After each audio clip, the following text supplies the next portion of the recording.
communauté, mon nom est Yves Lantier, bienvenue en résumé l'actualité avec une pointe d'humour et d'humanisme. Alors aujourd'hui, communauté, je vais vous parler de quelque chose, c'est un sujet au niveau de l'actualité internationale, mais qui va pouvoir me faire un pont sur quelque chose qui, disons, me rejoint un petit peu plus par rapport à l'univers du web. Alors aujourd'hui, je vais vous parler d'une journaliste qui a été tuée en Bulgarie. La journaliste Victoria Marinova, âgée de 30 ans, a été retrouvée morte, étranglée, avec des coups à la tête et même violée. Et il semblerait qu'elle était en train d'enquêter sur une histoire de corruption. Alors là, ça l'a amené le spotlight sur la Bulgarie, mais plus particulièrement sur la liberté de presse en Bulgarie. Actuellement, le pays de la Bulgarie se retrouve à la 111e position internationale pour ce qui est de la liberté de presse. Ça fait de la Bulgarie le pire pays pour la liberté de presse au sein de l'Union européenne. Et également, il semblerait que c'est un des pays qui est considéré comme étant les plus corrompus en Union européenne. Alors, le portrait est pas très beau pour ce qui est de la Bulgarie. Alors là, il y a eu des sorties médiatiques, entre autres du ministère de l'Intérieur, qui affirment qu'effectivement, la journaliste a été retrouvée morte. Elle a été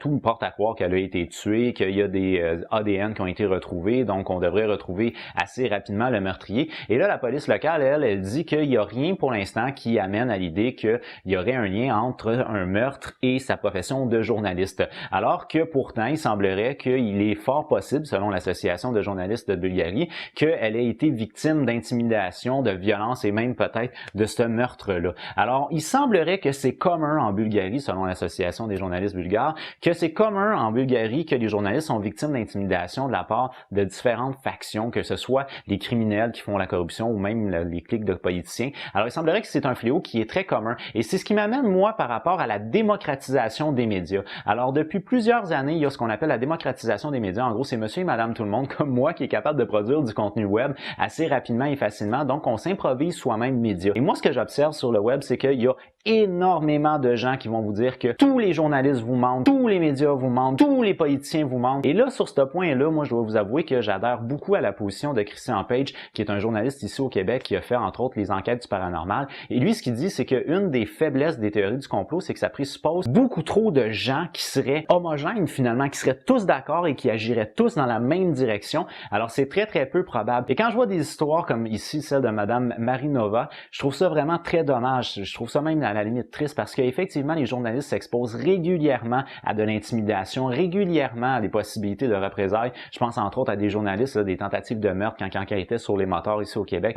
Quand ils enquêtent aussi sur de la corruption, ils enquêtent pas juste sur le politicien, ils enquêtent aussi sur l'institution ou l'organisation criminelle qui fait des pressions sur le politicien.